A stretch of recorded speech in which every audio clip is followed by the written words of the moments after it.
I focus on the first word of these two words, social media. Seems to have been forgotten. People, you're using social media to yap, they are using social media to put a thought out, but they are not using social media to engage with people. And social media, trust us, is filled with opportunities where you're able to explore new things, test it out, give feasibility, and then check whether your product is cut for it or not. So, first of all, please acknowledge that there is a need. In today's day and age, we are living in a very socially aware ecosystem. Communicating using social media is literally the only way a brand can delight their audience. We are so focused on garnering new business, but we are forgetting that we do have costs to reduce as well. And social media can totally help us on reducing these costs. That's the power of social media.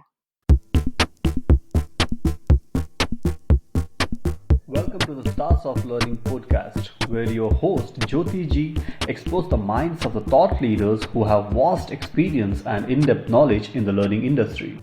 Now, over to your host Jyoti Ji.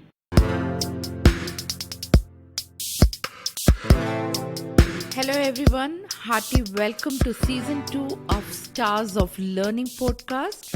And my name is Jyoti G, and I'm your host for the show. And each fortnight, I interview the thought leaders in the learning industry who will share their best practices of learning.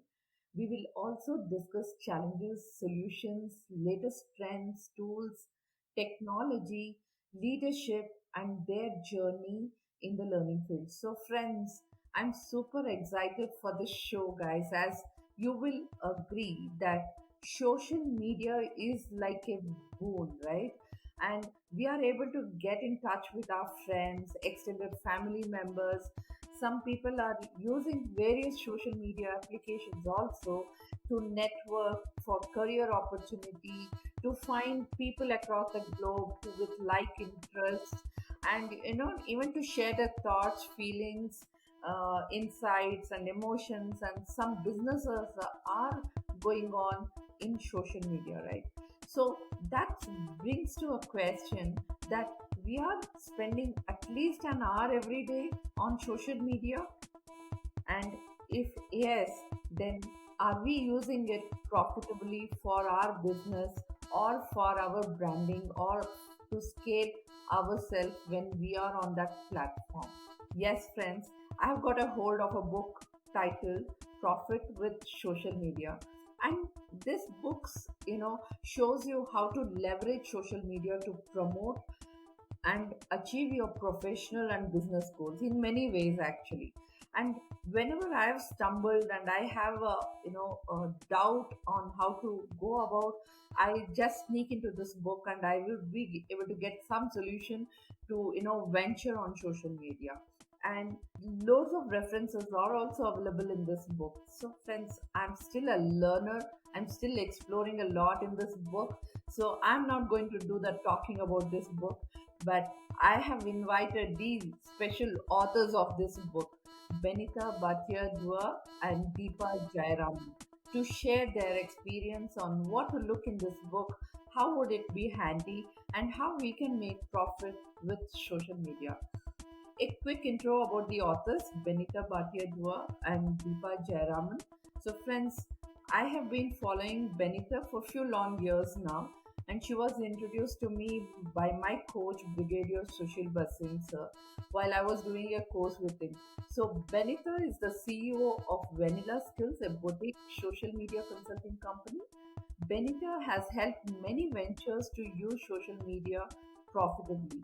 She believes in building an online presence and reputation and brand through organic initiatives that bring more effective and sustainable competitive advantage to business. She is also an author, public speaker, and she has a vast experience as a trainer and coach. And she had the privilege of being one of the expert panelist speaker at an event by Harvard University, USA. She is also a TEDx speaker. So, friends, my next author on the my show is Deepa Jayaraman, who is one of the India's finest reputation manager and communication strategist. She holds the title of 40 under 40 Best Communication Professionals in India, building reputation for companies and individuals, managing corporate crises and stakeholder issues, fundraising, corporate social responsibility, and driving behavioral change through communication are her core area of expertise. Traveling, public speaking, writing blogs, adventure, mentoring, and parenting keeps her constantly charged up.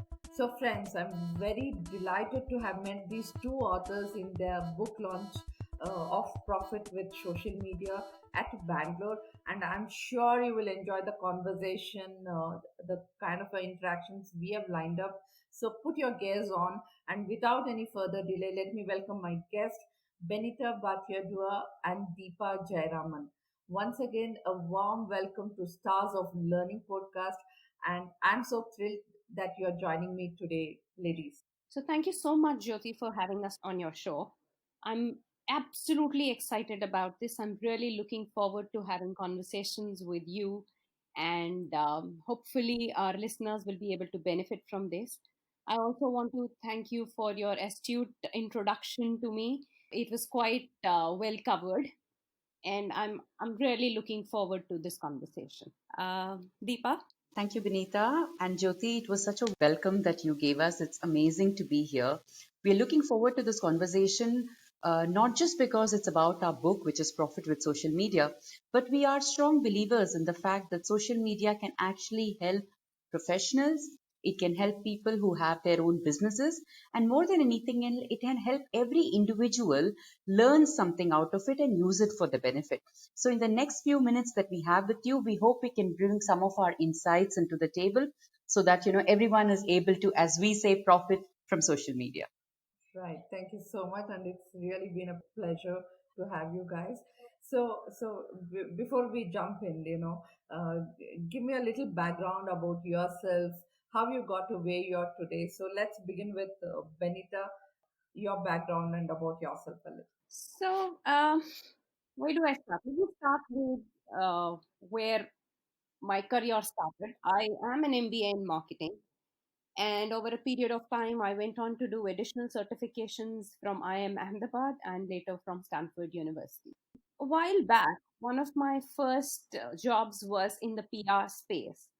And this was after my marriage when I came to Mumbai. I worked in the PR domain, and I did carve some bit of progress for myself in that field, but I ended up having to take a maternity break.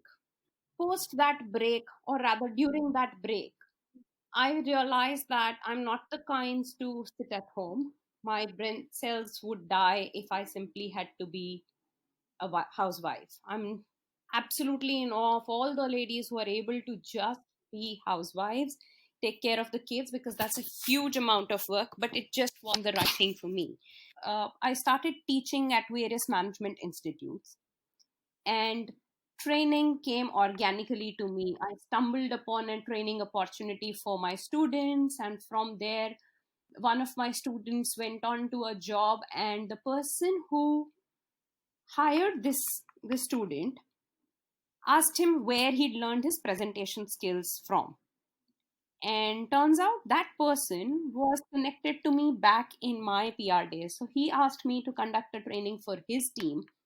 I went on to conduct tons of corporate training programs after that. I used to do money back guarantee programs on presentation skills and various other topics, collectively now bannered under soft skills, also called vanilla skills, and hence my company name Vanilla Skills, because once I started training, I figured it made sense to do it as a business.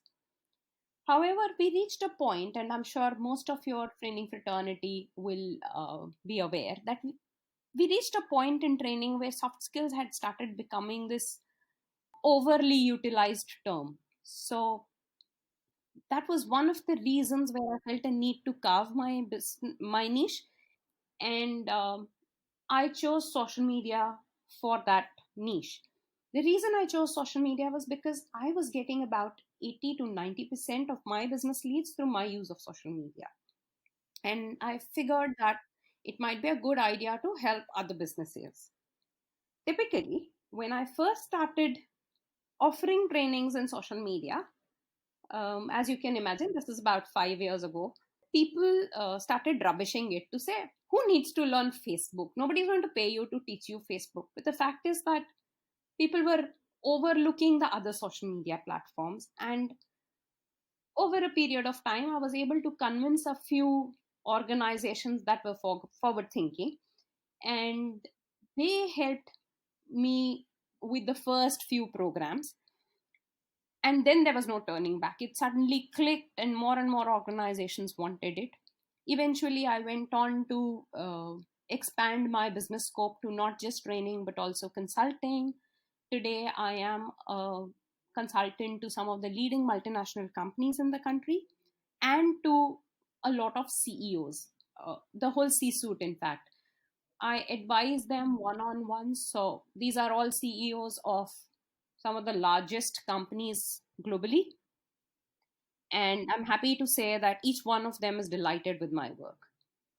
That is, in fact, also how I got introduced to someone who conducts TEDx sessions, and I was invited by that person to conduct TEDx talk on social media and teenager. This is pretty much about me. I've had my shares of up and down like everybody else. My journey has not been all successes, but yes, I've overcome those challenges and I'm happy to share my learnings during this conversation. Sure. Thank you. Thank you for that insight. Over to you, Deepa. Thank you, Jyoti. Well, I have forever been a very talkative person. And I think I asked my mother this a few days ago. I said, when I was growing up, what do you think I wanted to be? Like most children do, I want to be a pilot. I want to be a. So I asked my mother, what is it that I wanted to be? And she said, you always just wanted to be a writer. I was pretty surprised about that. I said, really? When I was young, I wanted to be a writer? She said, yeah, you just wanted to write. And we used to think it was a weird, literally a weird profession to take up, writing at that time. And finally, after 40 years, I think that's where I have come to as an author. Yeah, that's a passion calling, I think. Exactly. But this is after having done Yeah. other stuff, right? So I started off my career as a journalist. So I was reporting for many years. And once I thought reporting was interesting, but after a period of time, you were just relaying what was happening without really putting your opinion out into it. So then from there, I moved on to other realms of marketing, which is I did advertising. I tried to understand how every function works, whether it's the creative side, whether it's the servicing side, etc. And finally, I found that public relations was something which was perfect for somebody like me. I could network with many people. I could understand business very well. And having done my master's in communications, I think it just all fitted in beautifully.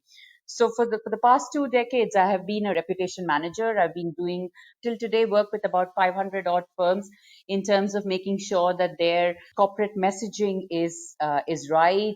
It's also to make sure how a CEO projects himself, and also to make sure that if they ever land into any issue or crisis, how can that be stopped or negated so that the reputation of the company does not go through a fall. So that's been my focus. And till recently, I was the COO, the Chief Operating Officer, in a globally large multinational public relations firm. But I quit them and I decided to become a reputation consultant and start working with clients on my own. Now, that's been about a year and a half. And the journey has been fantabulous. I've been blessed. I've been fortunate. I've been lucky to work with some of the largest names when it comes to financial services industry globally, and I would have had a contribution to play over there.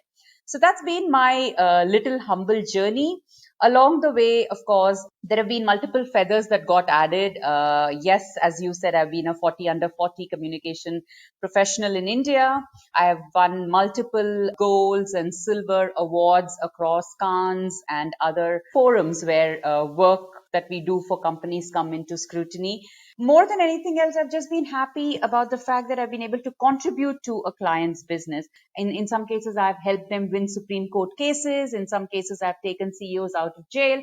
In some cases, I have made sure that, some of them bite the dust, but make sure that they are able to give back salaries to their employees or anything that the public was supposed to get. So whether it was taking a company to task or making sure that they come out of a problem unscathed, I think I've done the whole hog.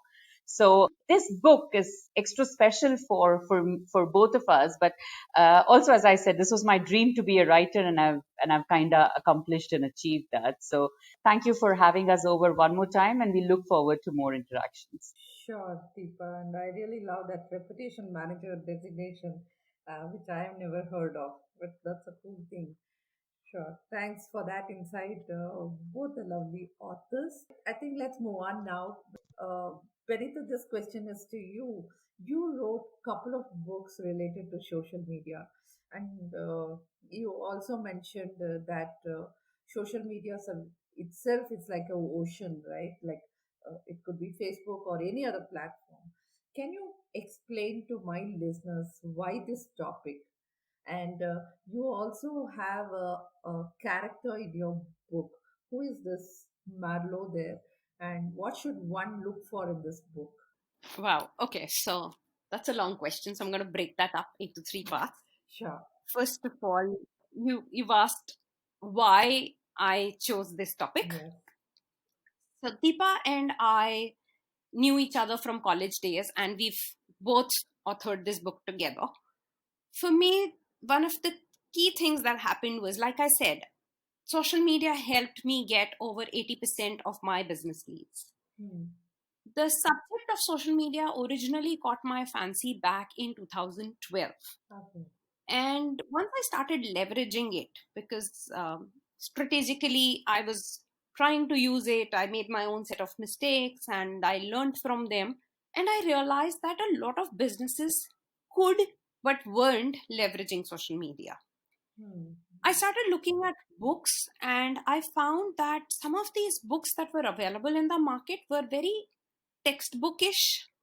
They were very in Indianism, if I may call it, very full of gyan, but there was not much that was easy to read and execute.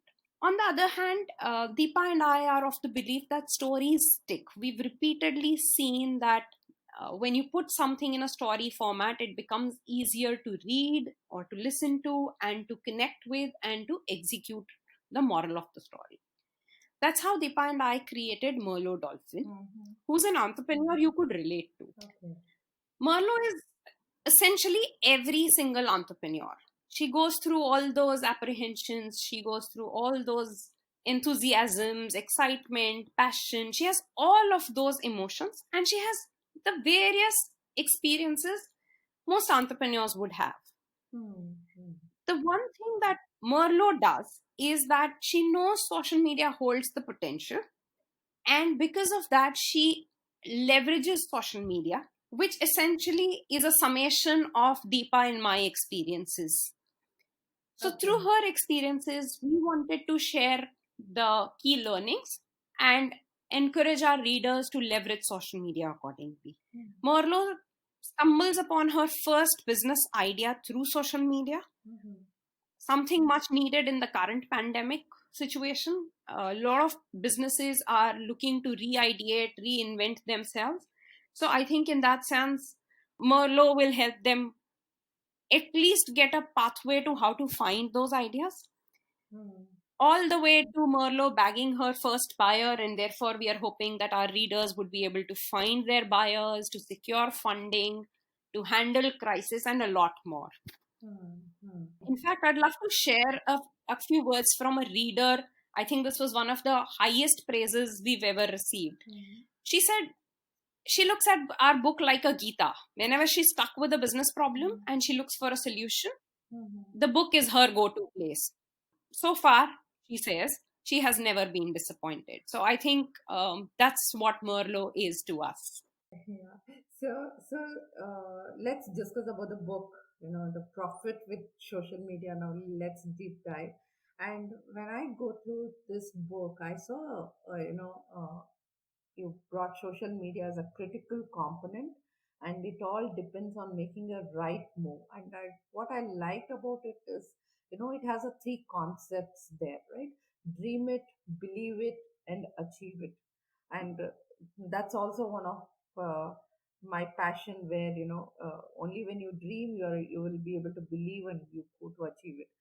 Yeah. So let's deep dive on each of these segments. You have great notes and tools in every chapter, Deepa and Benita, I should say that. And you have mentioned, planning is good, but execution is better, right? How does one have dream and discover business idea while using social media? Who would want to take this question? Hi, I'm Deepa. Let me take that. So, Sure. thanks for liking the concept, which is dream it, believe it, achieve it. Frankly, nothing in life move forwards unless one dreams for it, right? And that's the same case with any business entity. At the beginning of it, there has to be a dream, and sometimes it looks impossible, sometimes it looks big, sometimes it looks BHAG. But at the end of it, when you put in all your efforts and you put in everything, you see it coming alive and to its true form. It's brilliant. It's like your baby that you've created. For us, including even putting this book together, has been a dream it, believe it, achieve it. As Benita said, we always dreamt of putting a book together which was not textbookish, have stories woven into it, make it into a fable like thing where people can understand and believe it, and learn a lot from it. Every page has to have pages power packed with information, but in a digestible, easy format. So for us, yes, that was our dream, and nobody can go to achieving a dream without believing in it. So, however philosophical it may sound, but at the end of the day, when you know that what you've got or what you want to create has larger good behind it, that something that you're creating is for the good of the society, something that you're creating is going to help other people, there is always that conviction, and somewhere down the line a lot of forces and energy that comes together in making that happen. For us, believe it was that. And then, everywhere, every person along the line helped us. A lot of times our families helped us, right? Because we used to be so busy, and Benita and I are operating out of two different locations. She's based in Mumbai, I'm based in Bangalore. So for us, physical meetings was difficult. Now, of course, with COVID, it's impossible. But it was we used technology so much. As we had written this book, we had virtual meetings. So and our families helped us a lot. Our clients helped us a lot. People who we knew in the industry believed in us and helped us a lot. So if you see, even before our book starts, there are so many industry stalwarts literally who have written their forewords for this, who have given their appreciation for this, who have given a thumbs up to the stories and the book. And all this, I would say, just fell into place, and that's how we were able to achieve it. But that's exactly, Jyoti, how Merlot, our protagonist, goes about achieving it. You brought this point up and said that planning is good and execution is better, and how does one go about having a dream? At the end of the day, it's somewhere down the line a fact that Merlot not chances upon a dream using social media, but she has a belief that she wants to do something to clean up the ocean bed where she's living. She's living in an ocean, right? She's a dolphin who's living in an ocean. And she notices that, there is so much of whale poop around the ocean. It's becoming a dirty place, almost just like how some of our houses and our societies are, right? If you see garbage outside, you want to make sure you clean them. You want to have a better living place for yourself. And that's exactly what Merlot wanted. She wanted a cleaner society for herself and for her relatives and friends. And her one cleanup act literally started the book, which is when she chances upon the fact that, this whale poop is also a very important perfume manufacturing ingredient called ambergris. Extremely expensive, very rare commodity, and the perfume industry cannot move forward if they do not have good ambergris, good quality ambergris. And that comes only from whale poop, the excreta of whale. So she actually then uses all those whale poop that's collected all over her ocean. And then she uses social media, finds out that there is indeed a market for it. See, at the end of the day, there are many times we see that, a product is available, but whether there is a market for it, do you think there is a buyer? Do you think somebody would actually order for it online?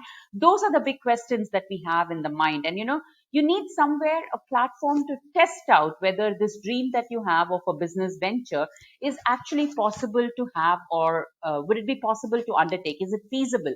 Would it lead to long term growth, or is it just a fad that suddenly, there is a spike in it and suddenly there would be a drop in it? So all this, you need a platform to help you. And social media, trust us, is filled with opportunities where you're able to explore new things, test it out, give feasibility, and then check whether your product is cut for it or not.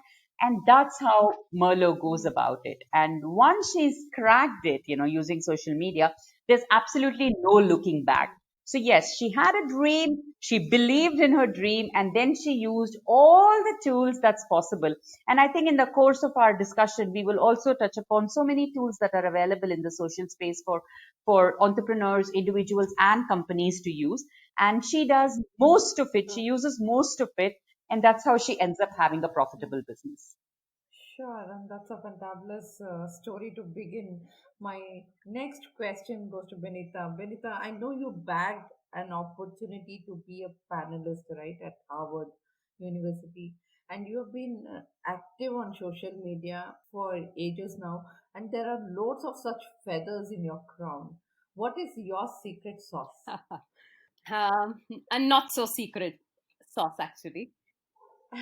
Um, Yeah, I know that because I was in the TTSD and you came online live on Facebook and we did something, and that was the beginning of my getting into social media oh, action wow. to get serious on.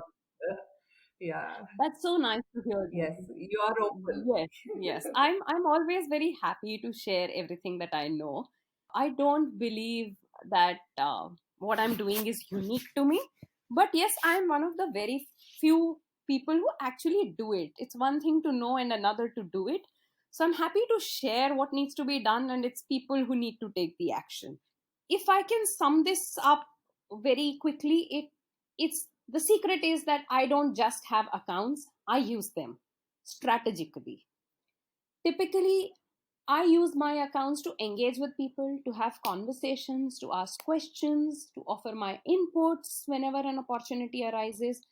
I grasp it with all my hands, and I focus on the first word of these two words, social media. Social seems to have been forgotten. People, you're using social media to yap, they are using social media to put a thought out, but they are not using social media to engage with people. And that's where I think I'm being different. I find that having conversations can actually uh, in any conversation, listening is just as important. So I find that is what the trick is. People want to be heard, and I make them feel heard. I also try and add value to people, because I find that adding value is one of the best ways of creating both visibility as well as some good karma. As I keep adding more value, more people want to contribute back to me. It's not necessarily the same people, but more and more people reach out to me. True. And in that sense, life comes a full circle. I think that commonly heard Hmm. phrase stands true for me: what goes around comes around. In fact, when I went to Harvard, I spoke to my point of contact and asked him, how did you find out about me? And he acknowledged that when they were looking for a social media expert in Asia, mine was the first name to show up. Wow. I achieved this by consistently staying active on LinkedIn and, of course, other social media platforms too.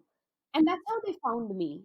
And when I say I was being consistently active, what was I doing there? I was holding conversations in a public space. I was adding value. I wasn't just posting. I was also commenting on other people's posts. I wasn't just hitting the like button blindly. I was actually taking a few seconds to add a comment. And that's what is required today. So my recommendation to all our listeners would be: contribute, have conversations, be active. Don't just put out a post, or don't just log in and randomly hit some 7 like buttons, forward 50 messages to 100 different people, but actually engage in conversation. Sometimes just asking someone, hey, how are you doing, how's your day been so far, can actually lead to conversations. I would also like to clarify, Yes. there are times when if I put out a message, say Jyoti, how are you doing, and Jyoti says fine, thank you, that's a typical answer, right? How do I continue a conversation? So I usually frame a question Yeah. in a manner that opens conversations. I don't usually ask, how are you doing, and leave it at fine, thank you. I take it a step forward. Hope all well. So, how are things in Bangalore? Is it really as bad as it looks via the news? That leaves a window of Mm. opportunity for Jyoti to comment upon. And then that gets taken into a conversation. So, to me, the art of social media is the art of having conversations. Hmm. Right. Yeah. In continuation, Benita, you mentioned that you were able to bag a lead being on the social media because you ranked high on the on the social platform. Are you saying that organizations can also hire and train staff using social media? Yes, actually, just very recently, I did a 1 hour long session for one of my clients on this whole need on business of hiring and training staff on using social media. So I'm not sure how quickly I can squeeze everything, but I think there are a few quick takeaways from that session that I can quickly share here. So, first of all, yes, organizations must hire and train staff. Do not assume that the staff knows. So, this session that I conducted was for recruiters, and there was this common notion, not just in my client's mind, but otherwise also I see that if it's a recruiter, he or she knows how to use LinkedIn. Sadly, that's not true. They may know how the tool works, but they may not have the wherewithal to understand how to leverage it well. So, first of all, please acknowledge that there is a need. Secondly, encourage these people to use their social media platforms beyond just posting something. Like I said earlier, people need to have conversations, and a part of the conversation is listening. So, have conversations, listen to what others are saying, read what others are saying, comment upon it, and open further opportunities for conversation. A lot of times, just asking for an opinion can Hmm. open doors for conversations. So, if, for example, I stumbled upon a post, and I shared that post and I asked people, I don't think what this author is saying works in the Indian context. What is your opinion? And I was flooded with Hmm. comments. Or in another situation, I simply asked people for opinion on the best book to read. I actually have created a blog post of 50 books to read, to give to a CEO, purely based on those inputs that came. So have conversations. That's my second input in terms of a takeaway on whether to train staff. Third is train people to go beyond just posting an opportunity. So especially for HR and L&D people, there is a lot of need to evaluate a candidate. In fact, even in the book, Merlo does this as well. She goes through people's profiles and gauges their fit in the culture. So I also see, also say in the book, next 10 years of brand will smash the last 10. Why so? And I want to pose this question to Deepa because Deepa, you are a reputation manager and you handle, managing corporate crisis and stakeholder issues. Would you give insight on Oh, this? absolutely. And in fact, Jyoti, each one of us would have seen so many brands that have come and so many brands that have gone, right? I mean, let's face it, when we all started studying, and there was this entire terminology in management, right, that talks about the product life cycle. And the product life cycle predominantly was, there would be an introduction of a product, it will grow, and then it will reach maturity, and then it will decline. That was how we were all taught when we had gone to management schools and all of that. But frankly speaking, life has evolved so much since the since all those textbooks on management was made, and nobody really focused on the fact that what happens to brand, and does a brand also go through a life cycle? The fact of the matter is brands go through a life cycle, but their life cycle is very different compared to that of a product, right? A product can grow and then decline, but a brand really doesn't have an opportunity and a choice to do that. Some brands take off and become larger global brands of recognition, and some brands hardly even get noticed. I'm a big believer that says that you can't even call yourself a brand unless there is a huge amount of your targeted population that remembers and knows of you, right? Just by trademarking yourself, you don't become a brand. Just by being a name in a category, you do not become a brand. A brand has to do so much more to be a part of, or to even qualify oneself to call a brand. Let's face it, in today's day and age, we are living in a very socially aware ecosystem, right? And we all connect with brands that show a large social empathy, as I would call it, and a lot of emotional intelligence. Now, brands that are able to showcase all this will continue to hold some stickability, some loyalty with customers like ourselves. And brands that do not actually will die. They will absolutely perish. There is no way that they are going to live forever. And that's what happens in a brand life cycle. Even if I were to say that a year before to now, our lives changed so much in the past few months, right? With everything that's happened around COVID and Right, coronavirus. But face it, right. even now, like there have been so many brands that are going to go out of fashion in just 1 year, because there are some brands which have been able to do well and they have shown people and the society how relevant they are, will continue to stick by. We have seen businesses that are doing huge amount of contribution, businesses that are doing huge amount of research, businesses that are going out of the way to help society, laborers, migrants, displaced, etc. Now those kind of brands will always have a soft corner in our minds, and we will continue to work with them. But now our own view towards some of the others have changed so much. There is a study that says that more than 80% of the population, and it's the world population, and 80% is a terribly huge number, feel that the reason why we actually had COVID was because of non-vegetarian eating styles, right? Now it's come to that level where 80% of the world feels and believes that it's because of eating non-vegetarian food that this so-called global epidemic has come. So brands that are operating in this space, so imagine all the brands that are either using vegetarian, non-vegetarian products or directly non-vegetarian in nature, have to see this as a threat.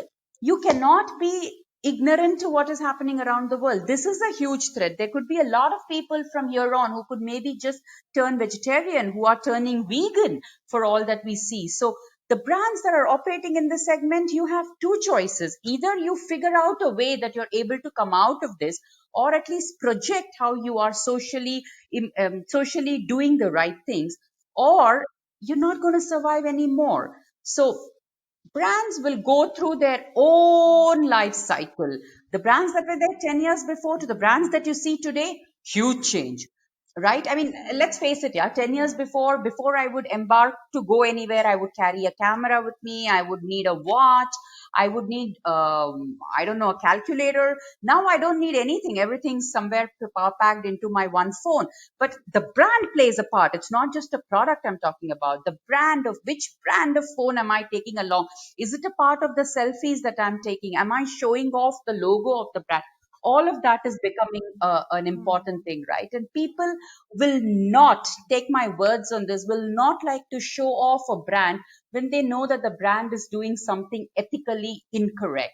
They always want to show off a brand where you're proud of the fact that you're either wearing the brand or you can show the brand. So there is that level of pride that a brand adds to your life.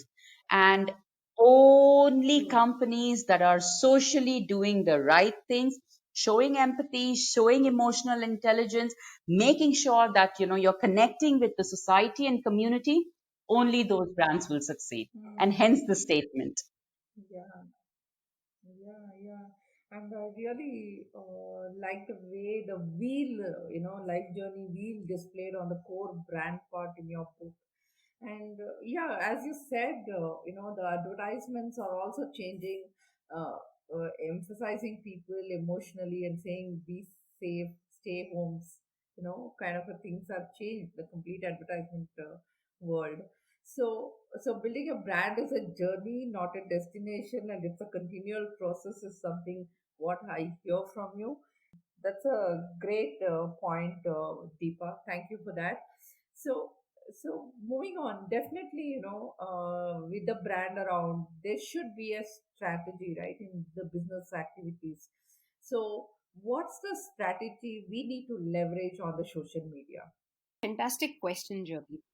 So thank you for that question because it's certainly something that I have been repeatedly advocating that we should leverage social media strategically. And I would love this opportunity to elaborate on what I mean. So essentially, in the book, also, we've written about a model we've created, Mm-hmm. which is called the six wives and one husband model. Hmm.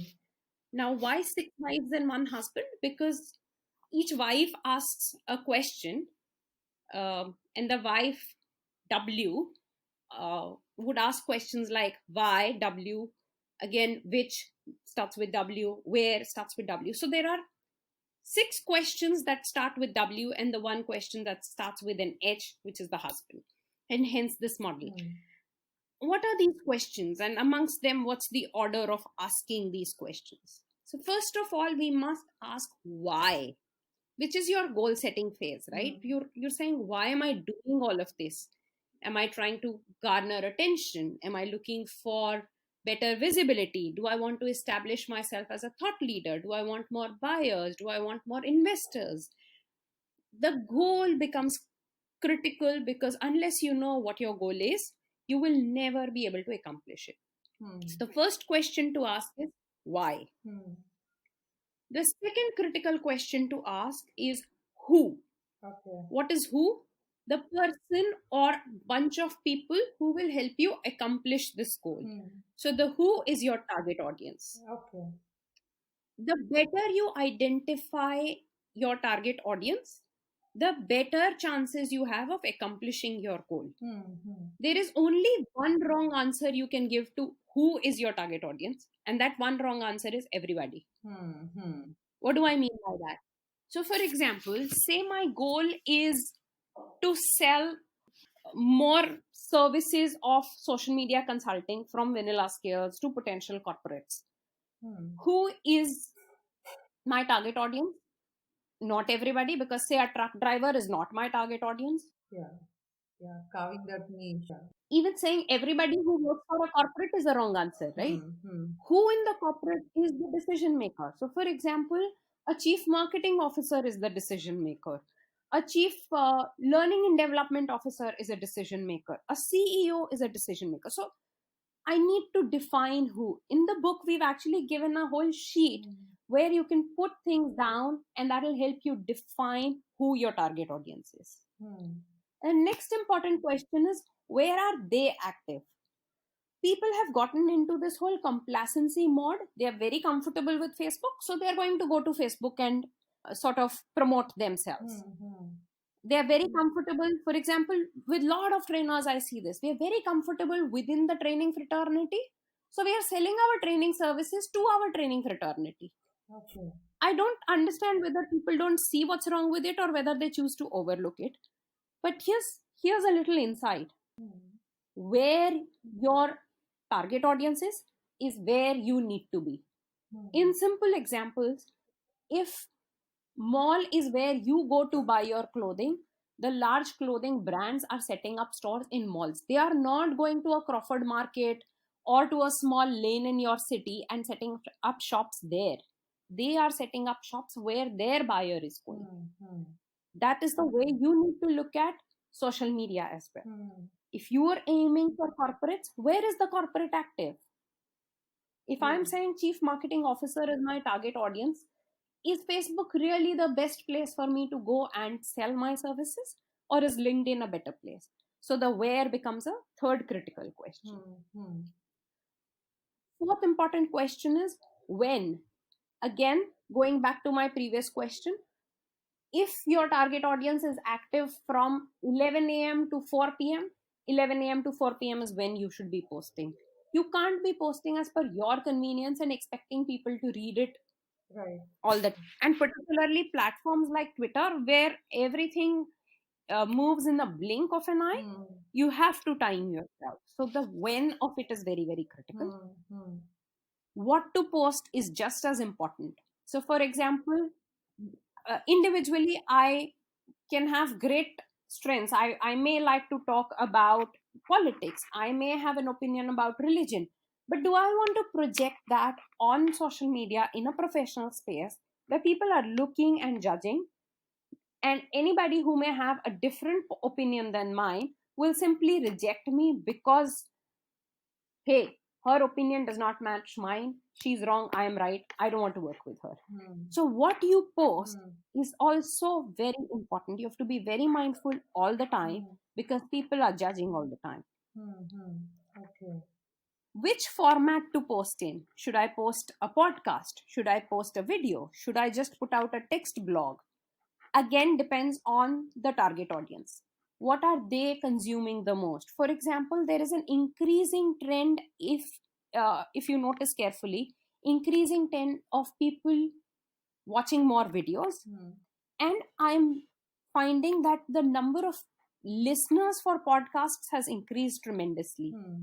Part of it is, of course, owing to platforms like Spotify, which are encouraging it, Yeah. but it's also a matter of convenience. Hmm. I could be driving from point A to point B, a podcast is very convenient. Yeah. Is there a way you could be on a podcast and leverage that? Hmm. And I don't think you should choose only one medium. True. Most learning and development fraternity is well aware that learners are of different kinds. Somebody could listen and learn, somebody could read and learn, somebody could watch and learn. So you have to try and cater to that variety. Hmm. And lastly, how do you do it? Do you want to do it in a manner that is organic? Do you want to put money behind your posts? Do you want to advertise? Do you want to simply keep adding value? That again goes back to the first question, why are you doing this? If your goal is short term, you may want to invest some bit of money because organic takes time. Hmm. But if your goals are long term, Hmm. then you may want to go the organic. Hmm. I hope this helps. Yeah, very insightful about 6W on one end. And really, you connected the dots completely from start to end. Thanks for that insight, Benita. And I think the old saying doesn't go away, right? It's about customer first. And we need to delight customer with our service. How does social media help in this process? May I ask Deepa to answer this question? Sure, Jyoti. In fact, as each one of us who are consuming, whether it's products, whether it's services, every other day we are a customer and a consumer ourselves, right? And let's look at us and understand what we like. We, of course, like to work with brands and like to connect with brands and use them who, in a way, delight us in some form or the other. Earlier, delighting customer was frankly very easy to do, right? If you're able to communicate to the customer, give him regular updates, you were delighting the customer. But now, once you've done that one time around, now it's a part of the normal expectation for a customer. Let me give you an example to illustrate Right. what I mean. So earlier, when we used to say order something on Amazon, and you picked a lovely book and you have placed an order, it will in a way tell you that your order is received, your money is gone through. Then it will say your package is actually packed, and then it will say now it is shipped. Now it will say it's on its way. Then it will tell you it is going to reach your home at 6:45 p.m. Madam, please be on the door and receive your packet, etc. The first couple of times that it happened, we were Yeah. thrilled, right, as customers. Oh my God, look at them. They're giving us so much information. They're connecting with us. They're always talking. So that was delight for us.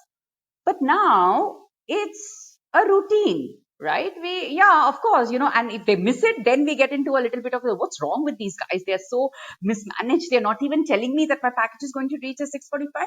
So now what used to be earlier delight has now become a part of our expectation. We expect it. It's the new normal. It's an everyday thing for us now. So there is this, this whole customer delight journey to me is ever evolving, right? There is never an end to it. You do one, then it becomes a normal. Now you have to come up and innovate and come up with something new, and you would agree to that, right? Mm. So then in a Yes. situation like this, how do brands, again using social media, but how do brands continue to innovate and delight customers? Now, this can happen when a brand is communicating to you right before you have purchased a product, whether that is through the ads that they are targeting to you, whether it's a social message they are giving you, etc., which in a way kind of grabs your attention even before you have bought a product, all the way to doing the normal, which is delivering the product to you. But if brands are able to keep in touch with you even after the purchase is made and still connect with you with some relevant information or the other, that then leads to a brand delight that we are talking about. Let me again give you an example. The same Mm. thing, right? Now, let's take a product which you have, and this is coming very useful to a lot of us in today's situation, right? We are all thinking about suddenly buying a dishwasher at home simply because you realize you cannot be doing so many dishes every day, right? And you would also, forget dishwashers. It was at least a common thing. Now there is all these Roombas kind of devices, right, which can clean and mop your house, spick and span. They can do the work even when you're asleep, and the Roomba just goes around cleaning the house for you. Now, suddenly, the importance is not just it's great targeting now. People realize that customers are sitting at home. They need products which can develop, which are home development, home improvement kind of products. And, brands are doing a fantastic job of targeting us now when we are sitting at home and making sure that they're telling us that here's the product that's going to delight you. But the fact is, they're not stopping over there. Even after a purchase is made, they come back and ask you, did it work all right? Which aspect did you like? Did you like the color? Did it fit your requirement? So, now brands are going that Mm. extra level to make sure that they're connecting with you. And you would see that in every purchase now that you make, at least the good ones, where the brands come back and tell you, oh, you purchased a lipstick. Maybe you should also buy this eyeliner because this eyeliner goes very well with this lipstick. And like I will send you a lovely set of recommendations for it. Or a Chumbak, which is again a home decorating brand, will tell you, oh, you got this lovely sofa set. Mm. What about these two matching cushion pieces that can go along with it? So now brands are communicating. And to me, communicating using social media is literally the only way a brand can delight their audience. We cannot reach every household. We cannot reach every other place. But what do you then do? You communicate, target. Where is Jyoti sitting? What is she consuming? Let me go into that phone of hers and send her a sweet little message that will resonate with her at the right time. And bam, I have Jyoti as a customer for a long time. And I wouldn't say lifetime, okay? It's just a long time. Because in our day and age now, customer loyalty shifts so fast.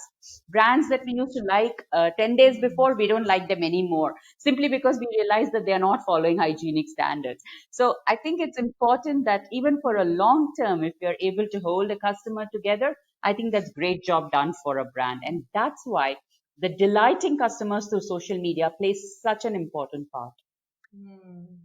I resonate with the insight what you have shared, Deepa.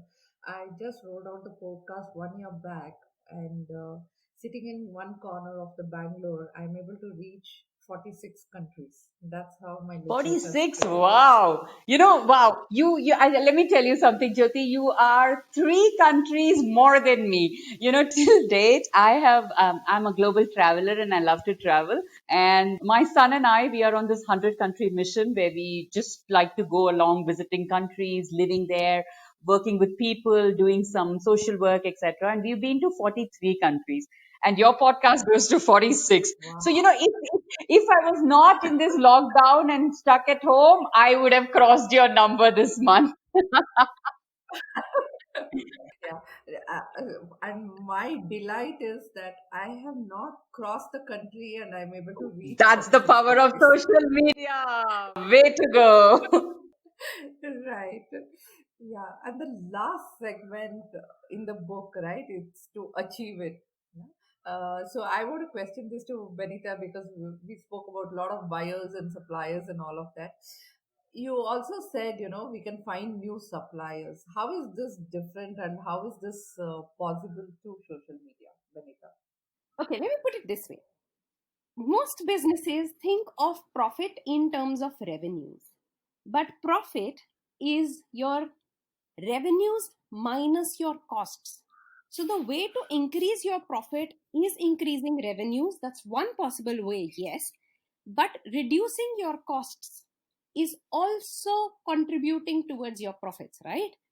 And that's why leveraging social media to reduce your costs, which essentially refer to your suppliers, is also very, very critical for your business and absolutely possible. In fact, this book is inspired, the product in the book, Ambergris, is inspired from a true life story. Mm-hmm. One of my clients is in the business of ambergris. Of course, in the book, we've dramatized ambergris in real life.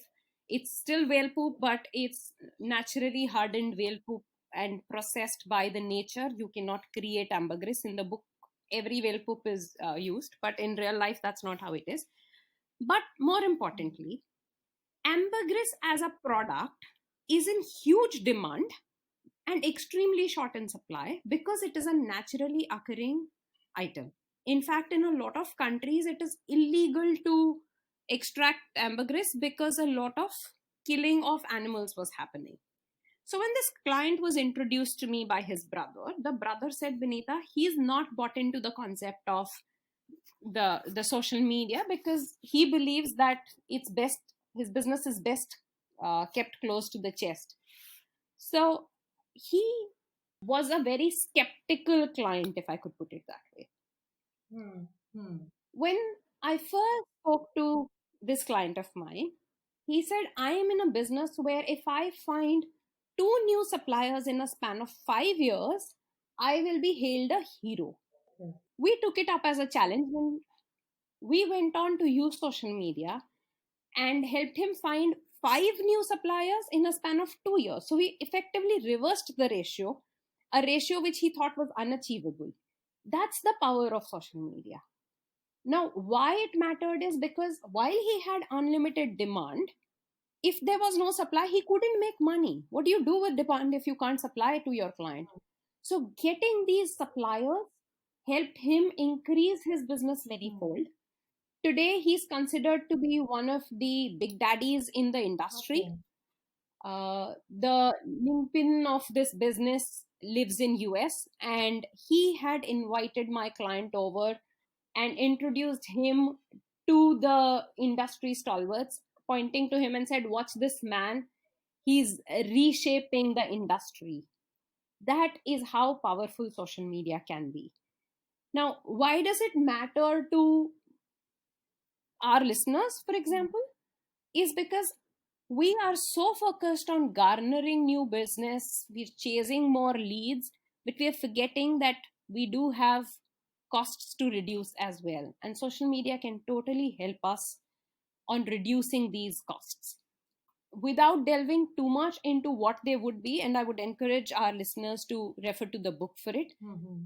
I do urge our listeners to at least consider the fact that getting the supplier costs down can actually help them increase profitability, and all the more so in current times where every cent that you spend, every pesa that goes out of your pocket is chipping away on your profit.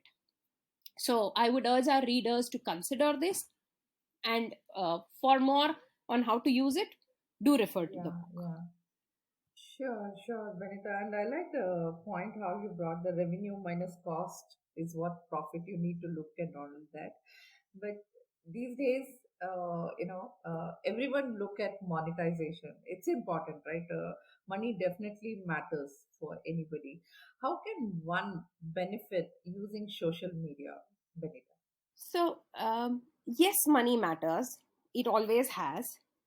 But in terms of benefiting monetarily from social media, I think one is the brazen route that a lot of, well, not brazen, the well used route that a lot of influencers are using, which is to organically build a set of followers the way you have. It's also got a lot to do with these followers then lead to more followers, more people who look up to you, and then you can monetize it through advertisements, through paid promotions, etc.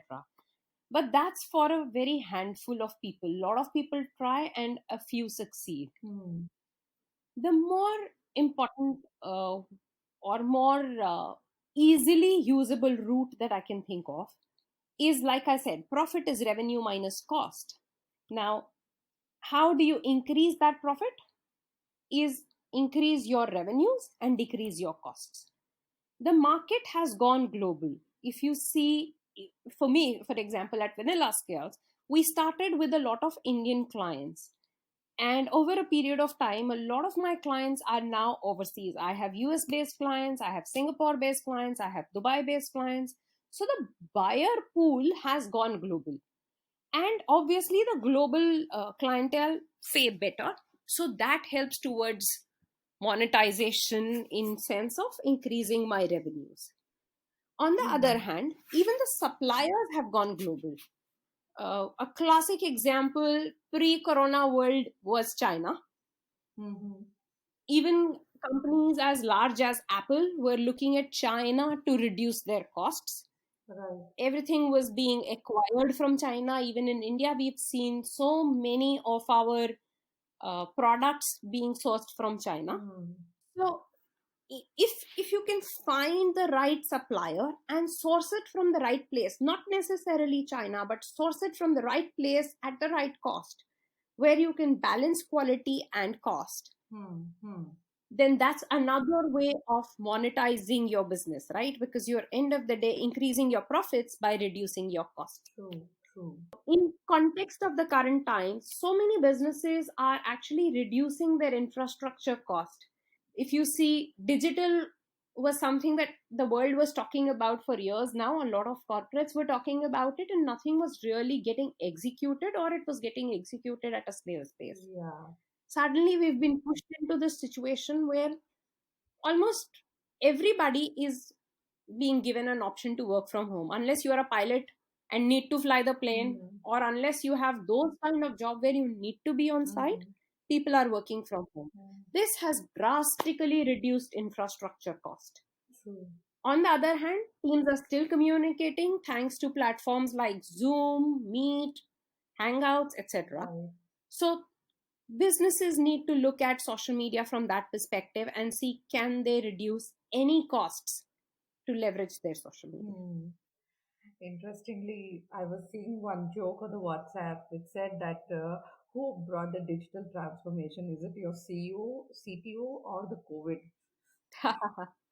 Yeah, I think in most organizations that's the true story. Nobody wants to acknowledge it, but it's true. Yeah, yeah. So moving on, Benita and Deepa, in your book, right, you have said that every crisis comes with an opportunity. And so using social media, how do we leverage crisis as we live in such a disruptive world? Yeah, let me take that because, crisis is something that I have operated in. The space of crisis management is something that I have operated in for more than 20 years now. And the fact is, you know, Hmm. uh, literally, even, it's a basic saying that even the word crisis, in a way, means an opportunity. Every brand, when it's faced with a problem, has an opportunity to either do better and come out of it, or land up and die, right? I work with a lot of companies in managing their crisis and their reputation. And I always use this terminology with them, saying that, in crisis, you've just got two options. You either pivot or you perish. That is, you either punch way above your weight and you're able to come out of the problem, reinvent yourself, figure out a way to still be relevant to the audience and continue to engage and move forward, or you acknowledge that there is a problem and a crisis and you die, you perish. So every brand, every company, every product has an opportunity while you're faced with crisis to either pivot or to perish. Now let's understand how social media plays an important part in doing that. Nowadays, what happens is, you know, we know of a problem immediately once it hits a Twitter. We know there is a crisis lurking when we have seen disturbing images or photographs or footage that is circulated to us on WhatsApp, or that we see that as a scroll somewhere.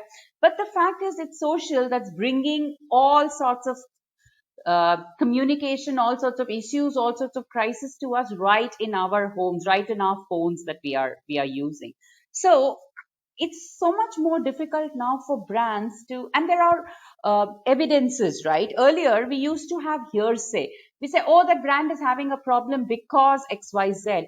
Now you can actually see the video of, say, a worm that is moving around a Cadbury's chocolate. Now you cannot no longer brush it under the carpet because there is proof, there is evidence, there's video, there's photograph, there's footage, there are people talking about it, there are people crying, there are dead bodies. So now you really see it. It's like a movie. Now every crisis becomes not just a headline news that one can either relate to or forget, but now each crisis is visible very clearly on our face. Now, in such situations, how do brands react, and how do brands then come out of this problem? It's difficult, but it's absolutely not impossible, right? It is very important that brands actually stand up. Earlier, brands were not willing to take the ownership of a problem. Look, you have landed in a trouble because of something that was fundamentally incorrect, right? Even for us now today, we were talking about, this COVID that you mentioned a little while ago. Why did we land into this problem? We landed because fundamentally we were abusing nature. So every time there is a fundamental cause of concern, it will lead to a crisis. Something where you can control, something you cannot control. But let's see how social media in today's day and age can help controlling or bringing back a reputation for you. For every wrong that you have done, if there are five right things you do and you're able to publicize it on social media, that's going to help your cause. And it's not, and I'm not just saying make up stories and put up positive imagery. When brands are facing crisis, and this could be anything, like I work with a lot of firms where the crisis is more financial in nature. There is money that's involved. You can very clearly see that something has taken a beating, a stock has taken a beating, or some amount of funds that were invested has suddenly gone kaput, etc. What do you do in situations like this? Nobody wants to write about you. You can say, oh, these are the 9 good things I did, and this was this one bad thing that happened. But no media is going to write about you. You can take it to any publication of the world. They're not going to touch you. What do you then do? And trust me, social media, which is a big tool in your hand, is not just for good publicity. It's also there when you need it to show what are the right things that you're doing in your own company. Because there are, for every firm will have at least 9 small good things they do for one big good thing they do. And that one big good thing comes out in the newspapers and comes out in television channels. But what about the 9 small things? Because they're so small that people don't cover it. So please use social media. I tell all my clients that I advise, I tell them, why are you waiting for somebody to publish your news? Especially in times of crisis, nobody is going to publish your news. You have to become your own news publisher. And social media lets you do that. When I started off as a journalist, at that time, we had this concept called the citizen journalism, which had just about started, where people said, oh, I have a news and I'm going to break the news and somebody will cover it. And social media is actually your journalism, right? You don't have to wait for a newspaper. You have your Twitter handle, you have your LinkedIn page, you have your Facebook page, you have your Instagram handle. Please use them. What Benita was telling us, her secret sauce is the fact that she just does not have the handles, she uses them. And that's exactly what we need to do, even in crisis. You want to come out of crisis? Talk, communicate. Just as we say in relationship that there is a problem now, if you're going to keep quiet, the problem's just going to increase. But if you're able to sit down and talk it out, the problem would reduce. I think using the same terminologies works equally well in social media as well. So use it in times of crisis to talk more, connect more with your audience, leverage your relationships, your goodwill, and all the connects, the networks that you have built over a period of time. And you see that the crisis was actually an opportunity for you to pivot up ahead. Interesting. Yeah, so guys, I'm sure you have gained greater insight on why social media, how to discover business ideas, organization strategy to train staff, delighting customers, and most importantly, how to monetize and leverage social media during crisis. So, friends, there is much more to our conversation on this topic on how to achieve what you dream and build reputation and make impact through social media as a part 2 episode. And we will also deep dive with Benita Bhatia Dua and Deepa Jayaraman to reveal their secret sauce on what has made them unique and how they have transformed in their journey. So, friends, I hope you enjoyed this conversation. And if you have got any learning or motivated hearing to this show, then make sure you share this podcast with your friends and post it on all social media platforms like Facebook, Twitter, Insta. And do tag us and let your friends know about this amazing information you have learned, and let this piece of information help many others to engage, enlighten, and empower. Thank you so much for your patience and tuning into this show. Bye for now. Take good care of yourself and go out and do something engaging, enlightening,